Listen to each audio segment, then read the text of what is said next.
ये है वक्त मीडिया। आइए ले चलते हैं आपको हिंदुस्तान के सूबे उत्तराखंड के किच्छा शहर में, जहां साहित्यिक संस्था गुंजन ने आयोजित किया एक ऑल इंडिया मुशायरा और कवि सम्मेलन। इस ऑल इंडिया मुशायरे और कवि सम्मेलन के कन्वीनर रहे साहित्यिक संस्था गुंजन के अध्यक्ष जनाब नबी अहमद मंसूरी साहब। जी हां, जनाब नबी अहमद मंसूरी साहब किच्छा और उसके आसपास हिंदी साहित्य और उर्दू अदब की खिदमत कर रहे हैं। उन्होंने ही इस कार्यक्रम की निजामत के फराइज अंजाम दिए। इस मुशायरे और कवि सम्मेलन के को कन्वीनर रहे बाजपुर उत्तराखंड के नौजवान शायर जो तेजी से कवि सम्मेलन की दुनिया में मशहूर हो रहे हैं, जनाब तकी बाजपुरी साहब। इस मुशायरे और कवि सम्मेलन के चीफ गेस्ट रहे युवा कांग्रेसी नेता जनाब संजीव साहब। कभी हिंदुस्तान के किसानों का दर्द अपनी नज्म के जरिए बयान करते हैं, तो कभी हुकूमत हिंद की आंखों में आंखें डालकर अवाम के जलते सुलगते मसाइल को उठाते हैं, तो कभी महबूब के लबो रुखसार की बातें करते हैं और पूरे माहौल को रोमांटिक बना देते हैं।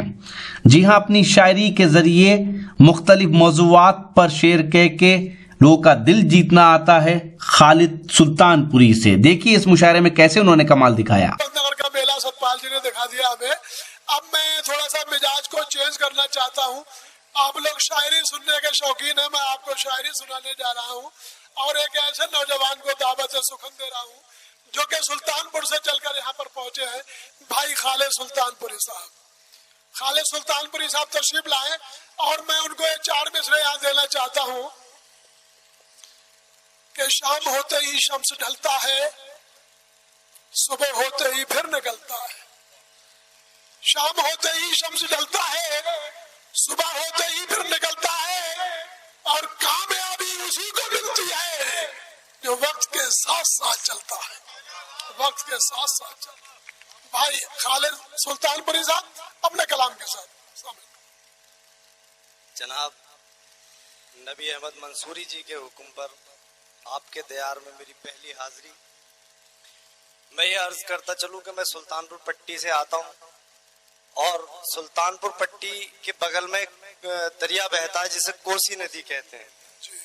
कोसी नदी के किनारे पर हमारे गांव के 3 आदमी नमाज पढ़ रहे थे। अचानक नदी में बहुत तेज आवाज हुई तो एक आदमी उनमें से बोला कि यार शायद कोई बहुत बड़ी मछली है। दूसरा बोला अरे यार नमाज में बोला नहीं करते। तीसरे ने कहा अल्लाह तेरा शुक्र है कि मैं ना बोला। तो ये वाकया सुनाने से मकसद मेरा ये था कि हम गांव के लोग हैं, सीधे साधे लोग हैं, बहुत ज्यादा तवक्को आप हमसे ना करें। बहरहाल ये मेरे कपड़ों को लेकर भी अक्सर मेरे दोस्त मुझसे कहते हैं, मेरे साथी कहते हैं कि यार शायरों वाली ड्रेस पहना करो, जैसे तकी साहब बैठे हुए हैं। तो एक मतलब मैंने कहा, अर्ज करता हूँ, मतलब साहब इजाजत है? अर्ज करता हूँ कि जो दिल में है जुबां पर भी है, होशियारी नहीं करते। जो दिल में है जुबां पर भी है, होशियारी नहीं करते। रहा करते हैं हम सादा, अदाकारी नहीं करते। क्या बात है, क्या बात है भाई, क्या बात है। जो दिल में है जुबां पर भी है, होशियारी नहीं करते। रहा करते हैं हम सादा, अदाकारी नहीं करते। ये माना हमने भी धोखे दिए हैं धोखेबाजों को। ये माना हमने भी धोखे दिए हैं धोखेबाजों को, मगर हम मुखलिसों के साथ गद्दारी नहीं। ये माना हम। क्या बात है, क्या बात है भाई, क्या बात है, क्या बात है, क्या बात है। मुझे भाई तवज्जो से सुने। ये माना हमने भी धोखे दिए हैं धोखेबाजों को, मगर हम मुखलिसों के साथ गद्दारी नहीं करते। आइए एक मतला और चंद शेर और हाजिर करूं। मतला यूं कहा कि वो मैं कोई काम करूं उस पे नजर रखते हैं, मैं कोई काम करूं, मंसूरी साहब जी। मैं कोई काम करूं उस पे नजर रखते हैं, वो मेरी सुबहों की शामों की खबर रखते हैं। नहीं क्या बात? कोई काम करूं उस पे नजर रखते हैं, वो मेरी सुबहों की शामों की खबर रखते हैं। सुना है आज वो रूठे हैं, चलो देखें तो। सुना है आज वो रूठे हैं, चलो देखें तो। हम भी रूठों को मनाने का हुनर रखते हैं भाई बात। सुना है आज वो रूठे हैं, भाई चलो देखें तो। हम भी रूठों को मनाने का हुनर रखते हैं। आइए 4 मिसरे, थोड़ा सा माहौल को चेंज करते हुए मैं 4 मिसरे पढ़ता हूँ जो मुझे लगता है कि जरूरत है आज की, और ये मेरा कर्ब है, मेरा दर्द है, मेरी पीड़ा है। मैं अक्सर पढ़ता हूँ हर प्रोग्राम में। अर्ज करता हूँ कि बेसबब चिंगारियों को जब हवा देते हैं लोग, जी बेसबब चिंगारियों को जब हवा देते हैं लोग, कैसे कैसे दर्द के मंजर दिखा देते हैं। बेसबब चिंगारियों को जब हवा देते हैं लोग, कैसे कैसे दर्द के मंजर दिखा देते हैं लोग। वो लहू जिसकी जरूरत सरहदों को है बहुत, वो लहू जिसकी जरूरत सरहदों को है बहुत, मंदिरों मस्जिद के आंगन में बहा देते हैं। क्या बात है, क्या बात है, वाह भाई, क्या बात। माशाअल्लाह माशाअल्लाह। शायरी सुनिए, शायरी सुनिए। बहुत शुक्रिया। वो लहू जिसकी जरूरत सरहदों को है बहुत, मंदिरों मस्जिद के आंगन में बहा देते हैं लोग। एक गजल के चंद अशार हाजिर करता हूँ। मतला यूं कहा, मतला बराए मतला है, मुझे 2-3 उसमें शेर पढ़ने हैं कि तुम्हारी महफिलें रौनक के सामानों से खाली हैं, तुम्हारी महफिलें रौनक के सामानों से खाली हैं, अभी कुछ पेड़ बाकी हैं मगर पत्तों से खाली हैं। अरे वाह, तुम्हारी महफिलें रौनक के सामानों से खाली हैं, अभी कुछ पेड़ बाकी हैं मगर पत्तों से खाली हैं। यहाँ आओ हमारे पास बैठो, हमसे कुछ बोलो। यहाँ आओ हमारे पास बैठो, हमसे कुछ बोलो। ये कैसे कह दिया तुमने कि हम जज्बों से खाली हैं। यहाँ आओ बहुत अच्छे, हमारे पास बैठो, हमसे कुछ बोलो। ये कैसे कह दिया तुमने कि हम जज्बों से खाली हैं। और तुम्हें अच्छा लगे जो भी उसी में आके रह लेना, तुम्हें अच्छा लगे जो भी उसी में आके रह लेना। हमारे दिल के सब कमरे कई बरसों से खाली हैं। अरे वाह, अरे वाह। तुम्हें अच्छा लगे जो भी उसी में आके रह लेना। हमारे दिल के सब कमरे कई बरसों से खाली हैं, और जरूरत हो तो कह देना निछावर तुम पे कर देंगे। तकी साहब आपकी नजर करता हूँ, ये शेर आपके लिए है कि जरूरत हो तो कह देना निछावर तुम पे कर देंगे, अभी सांसें तो बाकी हैं अगर पैसों से खाली। अरे वाह, अभी सांसें तो बाकी हैं अगर पैसों से खाली हैं। और मेरे तमाम नौजवान दोस्त यहाँ पे तशरीफ रखते हैं, मुझे लगता है कि थोड़ी बहुत उनकी भी मुझे खिदमत करना चाहिए। मैं 4 मिसरे पढ़ता हूँ और आपकी तवज्जो चाहता हूँ। अर्ज करता हूँ कि हर बार मुंह को फेर के मुझसे चली गई, हर बार मुंह को फेर के मुझसे चली गई, जब जब भी मैंने राह में उसको किया सलाम। हर बार मुंह को फेर के मुझसे चली गई, जब जब भी मैंने राह में उसको किया सलाम। कल शाम के सलाम की लज्जत न पूछिए, कल शाम के सलाम की लज्जत न पूछिए, हंस के जो उसने कह दिया वालेकुम अस्सलाम।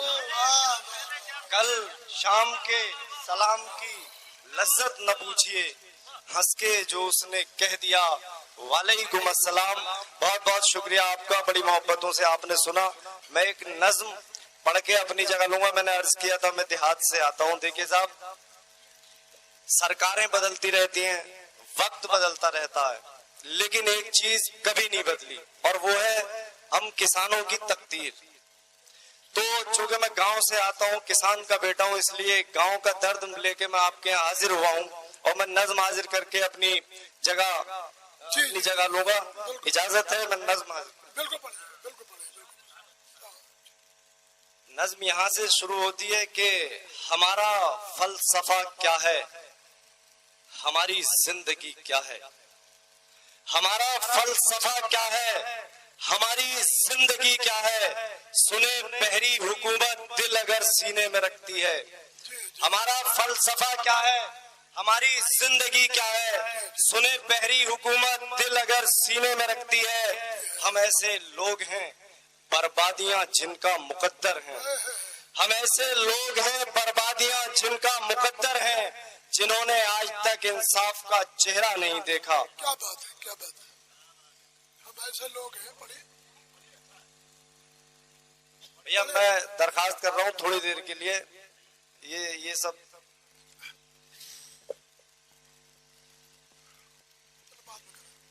पढ़िए। आप सब लोग सुन रहे हैं, तवज्जो है। तो सर्टिफिकेट पे साइन कर रहे हैं केवल। बड़ी मुश्किल से लय बनती है और 1 सेकंड में टूट जाती है। जी जी, पढ़िए पढ़िए पढ़िए। मैं अपना दर्द सुना रहा हूँ। हम ऐसे लोग हैं बर्बादियां जिनका मुकद्दर हैं, जिन्होंने आज तक इंसाफ का चेहरा नहीं देखा। हमारे खेत खलियानों पे बिजली अब भी गिरती है, यहाँ बदलाव हमने आज तक होता नहीं देखा। चमकते रोड जलती लाइटें सुनते रहे हैं हम। चमकते रोड जगमग लाइटें सुनते रहे हैं हम। हमारी बदनसीबी आज भी हमराह चलती है। तरक्की नाम की चिड़िया को अब तक ढूंढते हैं हम। खुदा जाने कहाँ रहती है, किस आंगन में पलती है। तरक्की नाम की चिड़िया को अब तक ढूंढते हैं हम। खुदा जाने कहाँ रहती है, किस आंगन में पलती है। ये चिड़िया हो तुम्हारे पास तो हमको भी दे देना। ये चिड़िया हो तुम्हारे पास तो हमको भी दे देना। कभी तो सोनिया गांधी कभी मोदी से उल्फत की। कभी तो सोनिया गांधी कभी मोदी से उल्फत की, मगर ये इश्क का सावन भी यौवन तक नहीं पहुंचा। वो आजादी के 70 साल का सूरज जो है सूरज, अभी तक वो हमारे घर के आंगन तक नहीं पहुंचा। वो आजादी के 70 साल का सूरज जो है सूरज, अभी भी वो हमारे घर के आंगन तक नहीं पहुंचा। जहालत गोद लेती है हमारे नौनिहालों को। गरीबी ने हमें चारों तरफ से आके घेरा है। हमारी प्यासी आंखें ढूंढती हैं एक मसीहा को। नजर डालें जिधर मायूसियों का ही अंधेरा है। नजर डालें जिधर मायूसियों का ही अंधेरा है। उम्मीदें तुमसे बांधी थी, निगाहें तुम पे ठहरी थी। उम्मीदें तुमसे बांधी थी, निगाहें तुम पे ठहरी थी, मगर मोदी जी तुमने भी हमें मायूस कर डाला। उम्मीदें तुमसे बांधी थी, निगाहें तुम पे ठहरी थी, मगर मोदी जी तुमने भी हमें मायूस कर डाला। मोहब्बत के तकाज़ों को निभाना जानते हैं हम। मोहब्बत के तकाज़ों को निभाना जानते हैं हम। हर एक मेहमान को पलकों पर बिठाना जानते हैं हम, मगर धोखा करे कोई फिरंगी की तरह हमसे, फिर उसके ताज को ठोकर लगाना जानते हैं। क्या बात है, क्या मोहब्बत के तकाज़ों को निभाना जानते हैं हम। हर एक मेहमान को पलकों पर बिठाना जानते हैं हम, मगर धोखा करे कोई फिरंगी की तरह हमसे, फिर उसके ताज को ठोकर लगाना जानते हैं हम। देहाती जानकर हमको नजरअंदाज मत करना। छतें सोने की और चांदी की दीवारें न मांगी थी। छतें सोने की और चांदी की दीवारें न मांगी थी, मगर जो हक हमारा था वो जायज हक दिला देती। जो हमने चोट खाई थी मोहब्बत में तेरी एक दिन, बस अपने हाथ से आकर जरा मरहम लगा दी। क्या बात है, क्या बात। जो हमने चोट खाई थी मोहब्बत में तेरी एक दिन, बस अपने हाथ से आकर जरा मरहम लगा देती। तू इतना भी न कर पाई, कयामत है, कयामत है, हुकूमत तुझ पे लानत है। क्या बात है, क्या बात। ये हमारे नजाकत खान साहब की तरफ से, भाई खालिद भाई आपके लिए ये एक पुरस्कार है ना भाई, आप रख लीजिए। नजाकत खान साहब की तरफ से ये आपके लिए है। बहुत प्यारे अशार आपने कहे, वजनदार नज्म आपने पढ़ी, मुबारक हो, बहुत बहुत बधाई। और ये खालिद भाई के लिए हमारे नगर पालिका के अध्यक्ष, हमारे यहाँ चेयरमैन भाई महेंद्र चावला साहब की तरफ से ये आपके लिए शुक्रिया। बहुत बेहतर नज्म आपने यहाँ रखी। इच्छा में पहली बार आपका पदार्पण हुआ है, आए हैं, और मैं चाहता हूँ कि आप लोग बार बार यहाँ पहुंचे ऐसे मेहरबानों की वजह से। खैर मैं ये कार्यक्रम को आगे बढ़ाता हूँ। अगर आप चाहते हैं कि आपके शहर के मुशायरे, कवि सम्मेलन हमारी टीम कवर करे तो हमसे कांटेक्ट कीजिए। हमारा मोबाइल नंबर है 9997640286। यही है हमारा व्हाट्सएप नंबर भी। इजाजत दीजिए। शफी खान, वक्त मीडिया के लिए।